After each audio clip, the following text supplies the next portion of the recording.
Good Good morning morning. and welcome.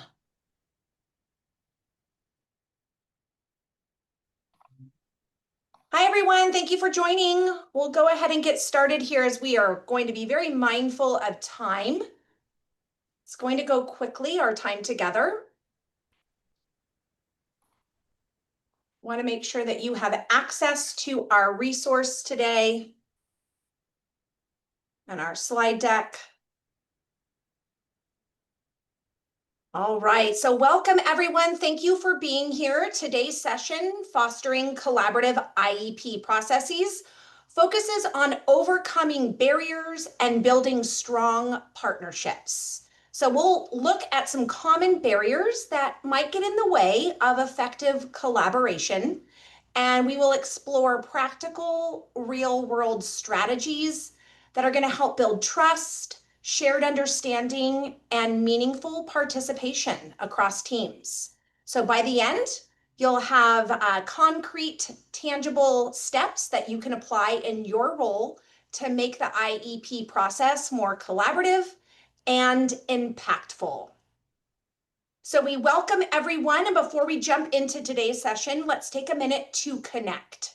So one of the best parts of this work is learning with and from each other. So in the chat, please share your name, where you're joining us from, your role, and one thing that you are excited to learn today.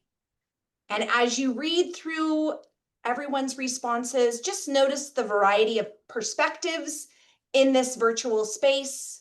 Each one will add value to our shared learning this morning.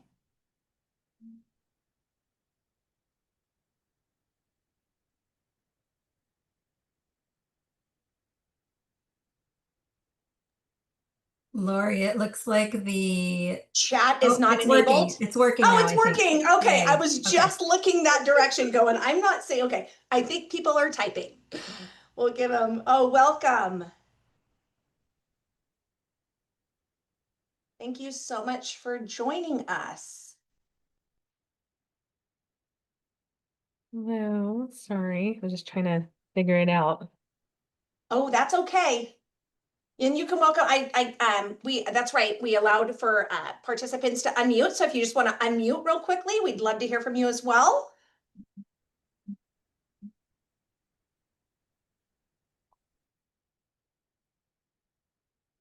All right, so before we begin, I'd like to introduce our team that is joining us on the call today. Each one of us is part of the California statewide system of support, working together to really strengthen inclusive practices and improve outcomes for all students. So my name is Lori Balsano Wright, and I'm with Open Access based out of the Placer County Office of Education. Joining me is Noreen Rodriguez Lippincott from High Quality IEPs, based out of the San Diego County Office of Education. We also have Vanessa Lopez from Project Muse at the Imperial County Office of Education, and Aubrey Folk from Pathways to Partnership at the Tehama County Department of Education. So as I mentioned, each of us represents a project within the California statewide system of support. The system of support was created to provide dynamic, evidence-based assistance tailored to the unique needs of every school and district across the state. And through collaborative partnerships, we work together to ensure that every student in California has access to a high-quality education. So each initiative you see here contributes to that mission by addressing different but connected areas of inclusive practices. So now that you have a sense of how we are connected within the statewide system of support, each one of us are just going to share very briefly about our individual projects. So again, my name is Lori and I'm from Open Access, and we are a special education resource lead within the statewide system of support. We are grounded in the foundational belief that with access to quality instruction, all students can engage, actively participate, and learn within inclusive settings. And what makes our project unique is that we highlight the importance of learning and participation for all through universal design for learning, assistive technology, and augmentative alternative communication. So be sure to bookmark our website to easily access our free universal resources for educators and administrators designed to support the implementation of UDL, AT, or AAC. Feel free to click on the image to access our one-pager that really details our three-tiered approach to assisting LEAs, county offices, and SELPAs statewide.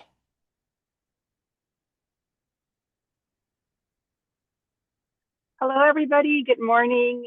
Vanessa Lopez from Project Muse, and yes, I am in a parking lot. Good morning.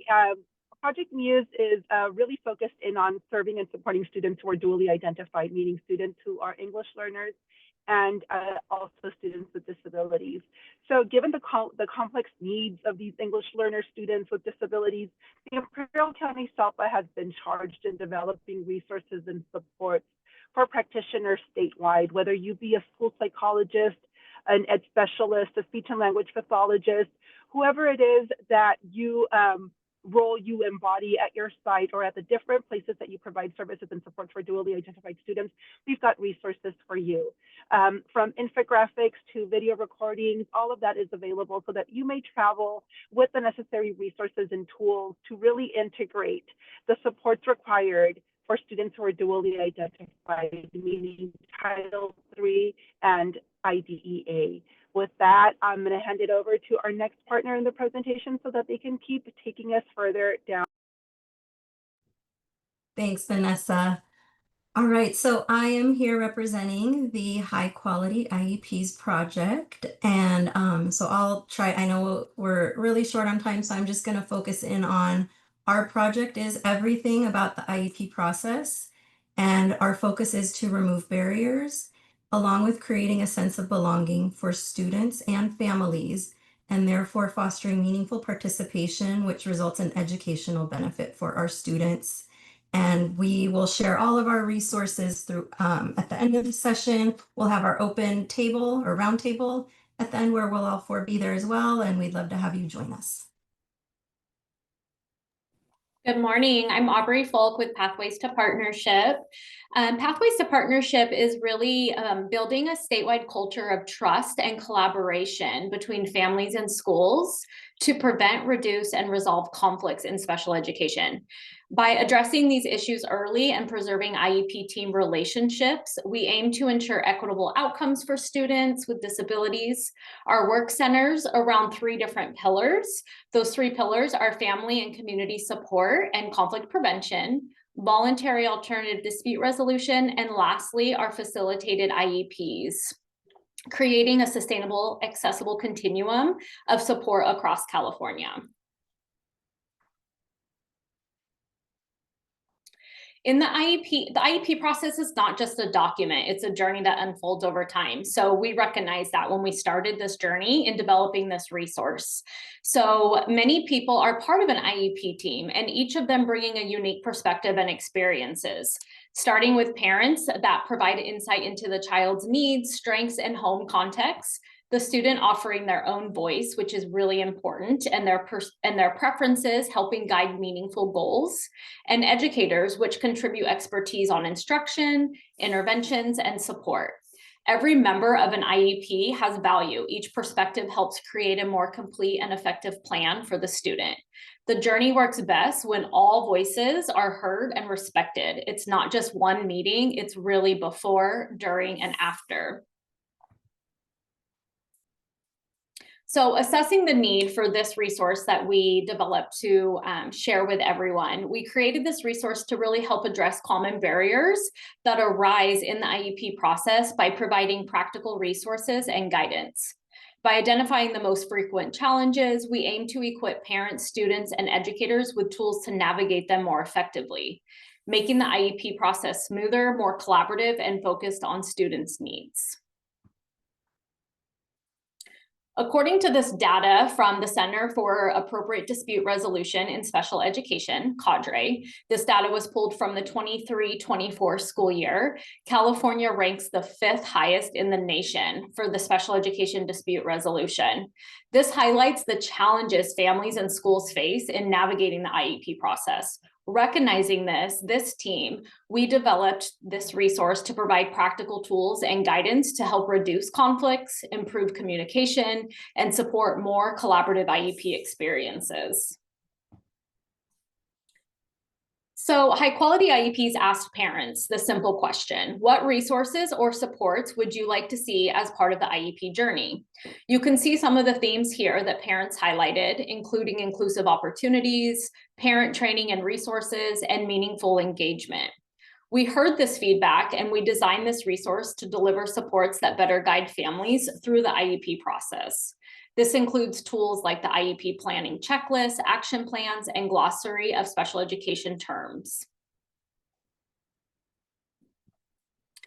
High quality IEPs asked educators what resources or supports they would like to see as part of the IEP journey. And you can see some of the themes here that are highlighted.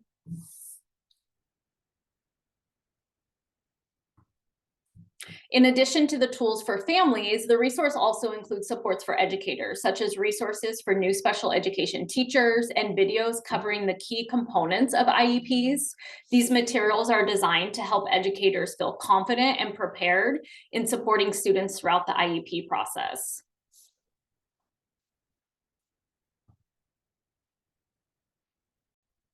All right, thanks, Aubrey. So I'm going to talk a little bit about how we ended up all joining forces and then creating this resource that we'll be sharing today. And so what we all recognized initially was that there are some barriers to the IEP process. Even all teams really do end up facing barriers. And these can be anything from a gap in knowledge, difficulty with time, where do I find the tools and resources? So just kind of system-wide barriers reaching us. And so our goal was we wanted to really turn research and need into practical supports that educators and families could kind of take and use right away, along with this mindset of facing barriers, mitigating for them as much as possible, and then trying to prevent and solve for them. So initially we started with our Pathways to Partner folk, because we thought, you know what, in the IEP process, we really need to focus on being proactive, building relationships, and therefore trying to prevent some of those barriers. The initial product was really focused on UDL. And so we quickly realized, you know what, it'd be really helpful to bring along our open access folks who really focus in on the UDL connections and inclusive design. So as the three of us then started iterating, making versions, and through this process, I think we made probably 25 versions of what this was even potentially going to be. We realized that it would be helpful to bring our Muse counterparts along as well in regards to the language needs, the cultural perspectives. And so ultimately there ended up being these 4 projects who did come together in order to reflect the diverse voices and experiences. And so in the beginning, it was, like I said, many ideas. What can this look like? What is truly the need? But it was such a great learning. This was really one of the first times too, where we got to talk about what is the priority for each of us in the field? What can we each bring and lend to this? And as I mentioned, we started with a really technical focus on UDL. We were using really technical, the guidelines and the numbers, and we kind of quickly realized we actually needed to zoom out and make it accessible for folks who might never have heard of universal design for learning or just might not have that background or training. So we kind of realized that initially. And again, we were iterating, we were designing different types of resources. Along the way, we got input from our local parent center, from program specialists, from other colleagues. We interviewed folks, and we just really wanted to make this, again, useful, accessible, and helpful to the field. So as we went through research, one thing that we discovered were kind of these themes along some 6 top common barriers to the IEP process. And so here you can see those themes, and they fall along collaboration, communication, conflicting perspectives, awareness and knowledge, relationships, and time and resources. And for those of you who have attended an IEP, I'm kind of thinking, do any of these start bubbling up to the surface as, oh yes, we may have experienced some barriers around this, because these were those top areas. But so from these top areas, we then ultimately, came up with an idea for this resource. And so it is titled Fostering Collaborative IEP Processes. And ultimately, the focus is to enhance collaboration within the IEP process and to help educators and families identify and address these common barriers. So this is what that front page looks like. We've got the QR code there for anyone to go ahead and click on. And I know it's been shared as well in our folder, so I'm hoping it's accessible in the other resources, and it might make it to the chat. I'm having some technical issues, so I'm leaning heavily on my team today. So thank you all for your help. So within this resource, what we're going to do is go live and to our website, highqualityiEPs.net. So it is located, if you go to our homepage, you'll see up there we've got the IEP journey, and it is organized by different groups. And so we're going to go into educators today. And then within educators, we've got some toolkits. We're going to go into the special ed provider toolkit and what's called a place to begin. I know I'm taking lots of steps, but I wanted to orient you a little bit to our website here. And within a place to begin, we've got a section called Fostering Family School Partnerships. So that is where this resource lives. And it is also linked on our partners' websites as well for open access and pathways to partnership, and I believe Muse as well. So here we go. It's that first one, and it is called Fostering Collaborative IEP Processes. So just to give you a very quick overview of it, we've got those 6 common barriers, and then what this resource looks like. If you'll keep scrolling for me, Jen, thank you so much, is it goes by barrier. I want to say and acknowledge that there are many barriers within these top 6 sections. We couldn't necessarily include all of them, or this would have been just a book. But we chose to highlight in each area 1, 2, or 3 barriers. Again, it's a starting point. It's a process for addressing when there are barriers. And then, so you'll see those 6 areas. And then we've got lots and lots of, I'm going to go over these pieces in a second about the specifics, but see those blank boxes? If you download this as a PDF, you're able to then work on this as a team and go through additional barriers related to each area and what might be some potential strategies. So we'll come back to this in a second. I'm going to go back to the slide and hope it shows a little bit better, a little bit bigger. You can go to that next slide, please.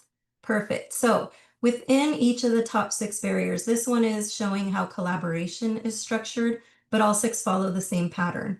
So you see a common barrier definition, and you'd be surprised how long this took for us to land on.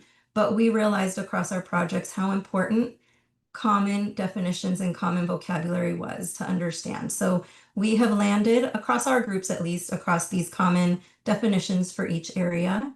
And then we've identified, again, a goal in this area, in each area, a potential barrier, and then some grab and go kind of quick win strategies or resources that you can link on, read, access in order to continue to learn and potentially mitigate for it. And then each section has a pause and reflect piece there in that light blue bar. And so this is an opportunity to take what was on there and speak with your colleagues about, what did we think here? Is this enough? Could we look for more? Do we need more? Is there a different barrier perhaps that is impeding in our process? So we are going to try to have some fun and interacting with the resource today, and we're going to take a poll. And so you should see this launch soon, I think. Did I launch it? Let's try again. Hold tight. It worked in the dress rehearsal. Launching. Okay. How about There that? it is. Okay. Perfect. So you will see now a poll, and if you would be so kind as to think about which barrier in the IEP process feels most relevant in your local context. So we're curious here to see which one comes up most often for you. All right, we've got some responses coming in. Thank you. We've got a pretty good spread. Oh, I'm surprised time hasn't come up at all yet. All right, let's see if we can get a couple more responses. I love to get to 80%, but we'll see if we can get in the 70s. I'm showing that 17. Okay, no, 18 answered. All right. So I'm going to note here. Shall I end the poll? 19. I think we still have a few more. I'll give it another 30 seconds or so.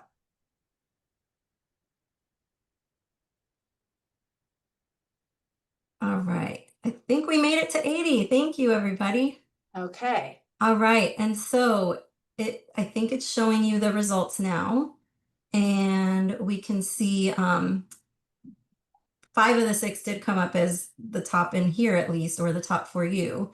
But so we're going to try and take this in order. We weren't sure time-wise if we'd get through all of them. We might. So let's see here. But we're going to start with the top area, which was the conflicting perspectives. So based on these top areas, we're going to start with conflicting perspectives. And then number 2 was showing as communication.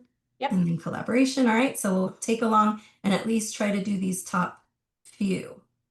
All right. So conflicting perspectives. If you can click on that, there we go. And then our colleague, I believe, is that Aubrey for conflicting perspectives, or was that Vanessa? Sorry. That's me. I lost access to my thing, so I'm going off memory. No worries, Noreen. I understand. It's been an interesting morning for me this morning as well. Well, thank you for making it. We appreciate really it. Is all about conflicting perspectives really centers around having these differing viewpoints or interpretations shaped by people's values, experiences, and backgrounds. And recognizing and respecting these differences fosters understanding, collaboration, and constructive dialogue throughout the IEP process. The IEP process brings together diverse stakeholders, whether it be parents, teachers, specialists, administrators, each with unique values, experiences, and backgrounds that shape their interpretation of a student's needs, progress, and goals. And it's sometimes these diverse funds of knowledge that can be incredibly positive, but can also cause some areas of conflicting perspectives. Conflicting perspectives oftentimes arise due to differences in values, experiences, cultural backgrounds, ideologies, interests, or objectives. Acknowledging and respecting diverse perspectives is essential for fostering understanding, collaboration, and constructive dialogue when addressing issues and achieving collective goals during the IEP process. And it isn't always as smooth sailing as we would hope it to be. However, starting from that place of understanding and recognizing that just because we are having a difference of interpretation due to experiences and background information doesn't necessarily mean that there isn't potential for arriving to a place of understanding.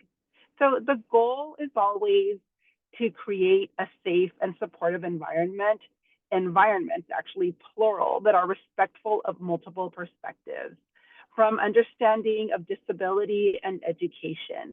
So for example, if we take on a cultural perspective, in some cultures, the concept of disability or a need for special education may be interpreted very differently, perhaps even carrying stigma or being viewed through a medical lens rather than an educational one. And this can greatly impact and affect a family's acceptance and participation. In relation to the educational experience, sometimes parents who immigrate from countries with different educational systems may not fully understand rights, legal requirements, or the educational model in US school systems. On top of that, we have situations that sometimes bring to the forefront conversations around language acquisition versus disability. Interpretation of data is critical. Team members here usually comprised of general educators, special educators, speech and language pathologists, and EL specialists may have different perspectives on whether a student's difficulty is primarily due to a potential disability, a second language acquisition process, or a combination of both. And this is especially challenging in the evaluation and the eligibility phase of this process. Once we have an IEP in place, potentials for conflicting perspectives also may occur in the development of goals and services, where a parent might prioritize English fluency and cultural assimilation, where the special education team may want to focus on academic remediation linked to the disability. The EL specialist might prioritize services that support both language development and content learning. And as you can tell, just in these couple of minutes that I've been touching on conflicting perspectives, many points of potential conflict have arisen already. And this is just in the outset of establishing eligibility and just basic components of the IEP process. Again, as we look at addressing these goals and potential barriers, we also want to focus in on what it is that could be potentially helpful. So if we go to the next slide, here are some strategies to reduce the potential barriers in conflicting perspectives. So we really want to go back to fostering that understanding and collaboration. Recognizing that these differences exist is the first step. The next is implementing strategies that ensure that these different viewpoints lead to constructive dialogue and a high quality, truly individualized IEP. And thankfully for us, high quality IEPs has developed tons of resources to support us in doing that. We also want to practice cultural humility and self-reflection, and also engaging in ongoing training about cultural humility, recognizing our own professional jargon and values may sometimes be a source of conflict as well because of lack of clear understanding.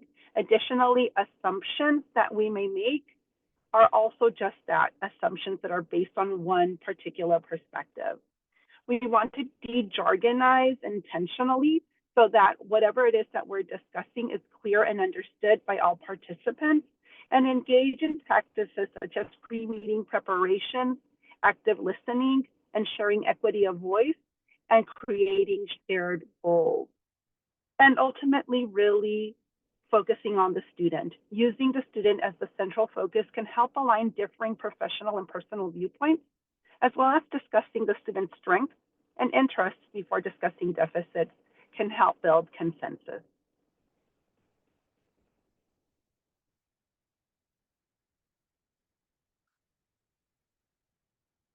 So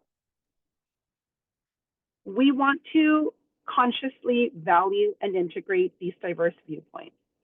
The IEP team can develop a plan that is not only legally compliant, but also culturally responsive, therefore achieving better outcomes for all students. But in this specific context, for English learner students with disabilities. And wondering, how might this show up in your work? So we want to give you some time, I don't know how much time since we are a little bit short on it, to go ahead and pause and reflect and drop in the chat, how might this show up in your work?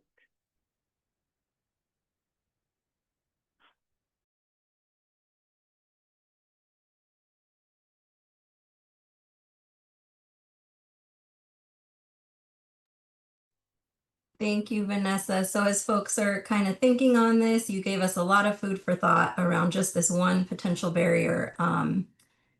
This is kind of modeling what going through this resource could look like if you were with a team. So we've given some resources to start with, some conversation points, and really part of the power of this is that crowdsourcing, right? Like what has worked in your local team, your local context, what's worked for others.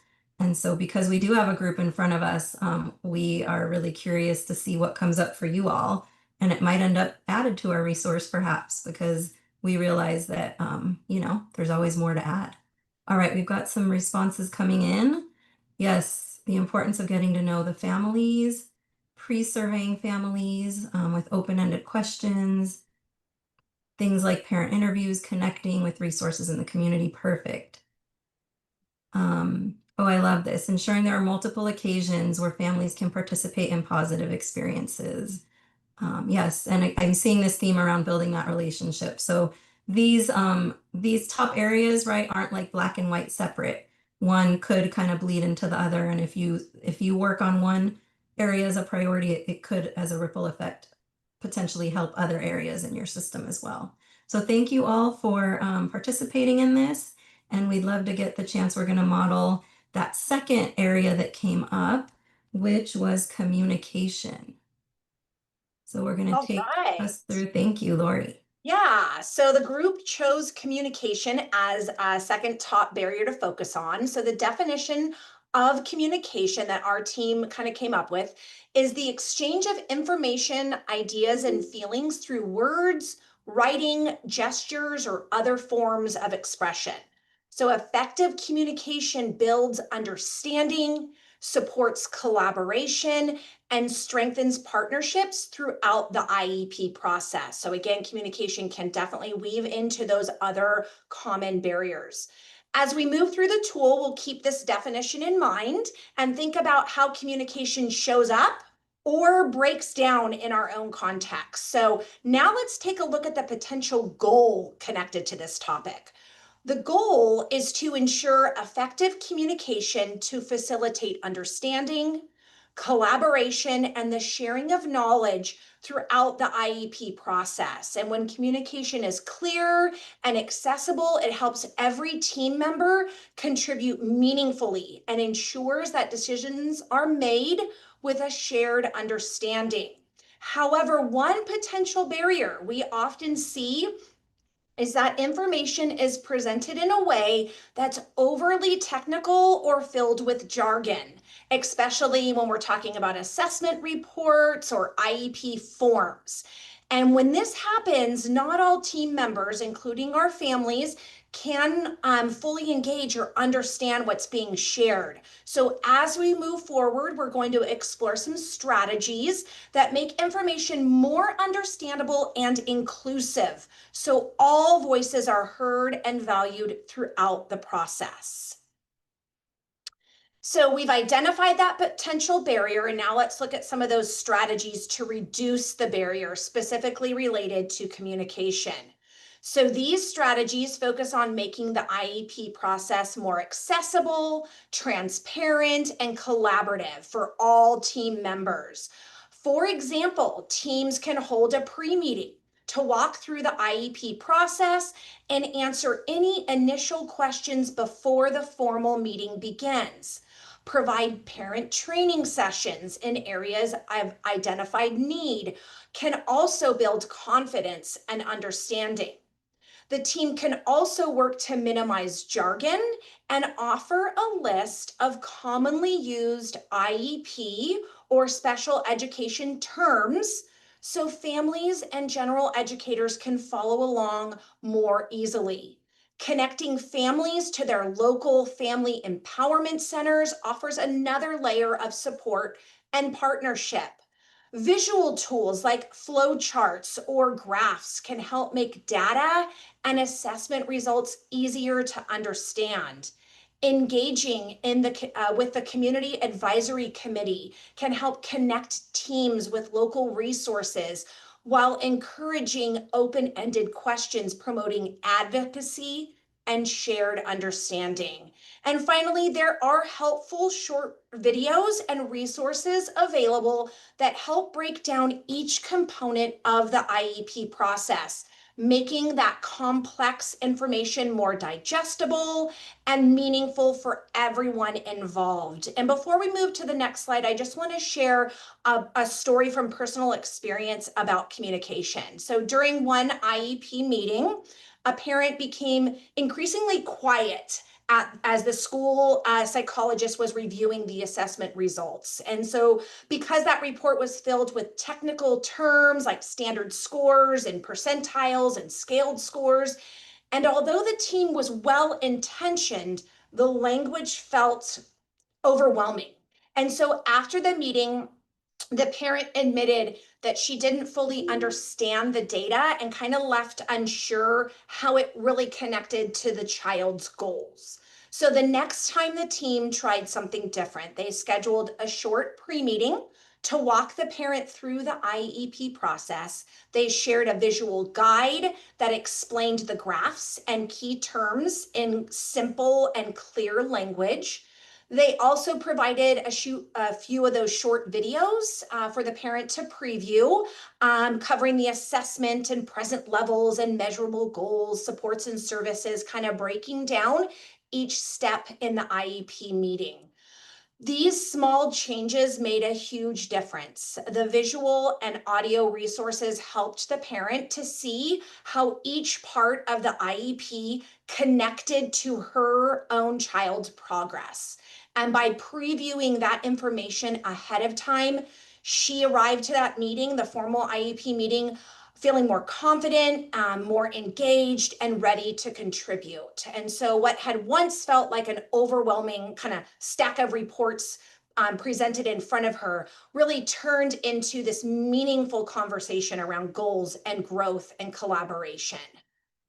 So I'd like to take a moment for you to digest all that information, give you a moment to pause and reflect. We've just explored how communication can be strengthened by making information more clear and accessible to everyone on the IEP team. So we invite you to drop in the chat or unmute what has worked well in your context to ensure that information is not too technical, overly technical, and it's really accessible to all the IEP team members. Seeing a few things in the chat here.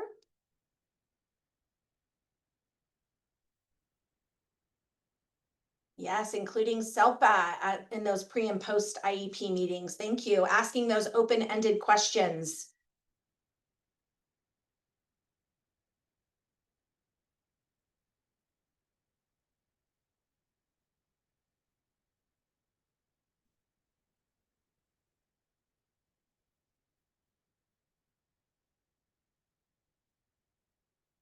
Thank you everyone for contributing. How are we doing on time here? Oh, it looks like some more are still coming in. Visuals explaining that the testing, asking the parent for input, absolutely.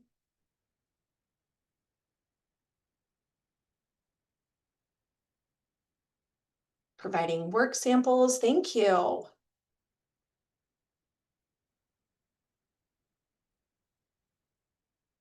All right, I think, do we have time for one more or are we going to have to close it out? I think we can zip through it. I'll go quick. This is Okay. So the third one was collaboration, which is really key in this IEP process. I mean, all of them are, but collaboration is especially key. And so that shared definition that we came upon was to work together toward a shared goal. And we see this concept of combining ideas, resources, and strengths, valuing each person's contribution, and helping teams solve problems and make decisions more effectively than they would be able to alone. And so for this resource, we highlighted, again, a potential goal here around all IEP team members meaningfully participating in that IEP process and looking at that journey for before, during, and after the meeting. And the barrier we're going to highlight for today is the environment lacking structures and strategies that foster that concept of meaningful participation throughout the IEP process. So as we look at some potential tools or strategies, we do have some in our website. We have a whole resource around fostering meaningful participation, and it really breaks down those components of participation. What is collaboration, communication, connecting parents to the family empowerment centers within the last, I think it's 1 to 2 years now, every county does have one. And so this is a newer resource that not everyone knows about yet. So this is something that's free and there for families. So let's get the word out on that. Sending out something like a survey on what is the family's preference. On our website, we've got checklists for planning through the IEP, again, before, during, and after. And you can see it's for all the roles within the IEP team. And something that really rises to the top that I want to highlight today is that it's one thing to hand someone a document or a resource and say, here you go.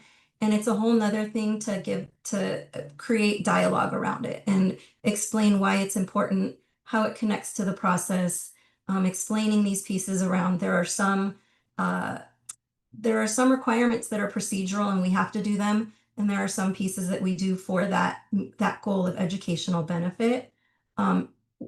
In education, it seems like we live in the land of informing a lot. We let parents know things.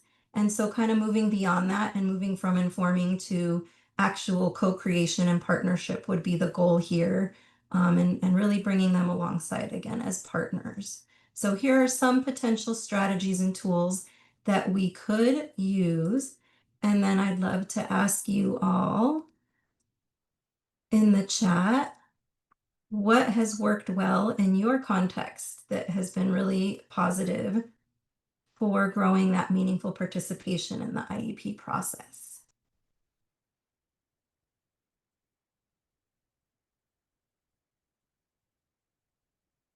Oh, I see. Thank you, Hinda mentioned building those partnerships and collaboration outside of the IEP. And I think this has kind of lent itself throughout the 3 areas that we've shared today. Relationships, partnerships, all of this is key throughout all of it. So I think that's a great one that's stood out today. Yes, always revisiting strengths so it doesn't feel so deficit based. Very, very true. Thank you. We'll wait a couple seconds for these to keep coming in, but today has flown by. And so I think after this section, so there are those other 3 areas that go through a similar process as this. And we'd love to have you all try this out. And again, we're always iterating. We leave links on all of our resources to give us feedback. Let us know what's working, what's not. Jennifer has put intentionally letting families know how important they are as long as their voice. Yes, starting with strengths. Parent sped connect meetings. Yes, those are really powerful to build that community in districts for special education parents to connect with each other. Thank you all so much for all of your input and your participation today. And okay, we're going to go to that next slide. Well, actually, we're going to go to the end. Thanks, Jen, for driving. All right, so we went through some of these pieces and we're curious to hear from you of what was shared in the last bit of time. What's coming up to the top? What's resonating with you today?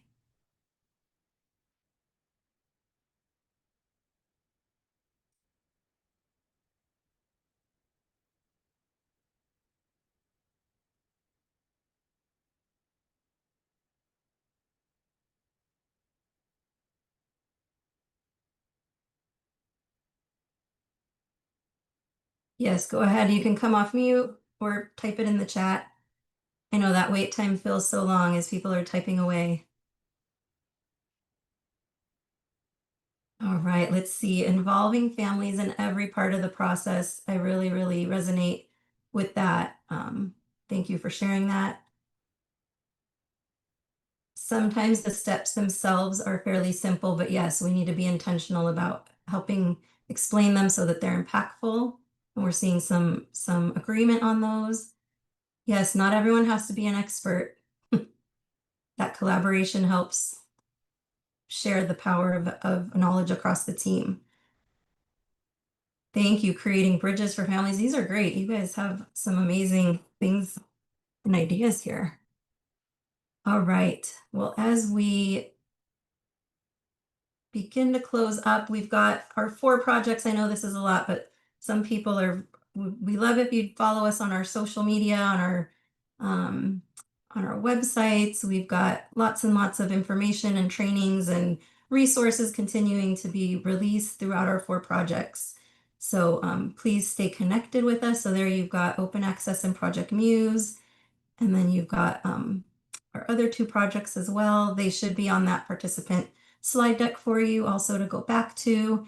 And then we've added a 1-pager for each of our projects. So if you'd like to know more about any of our 4 projects, we've got the posters there on the way.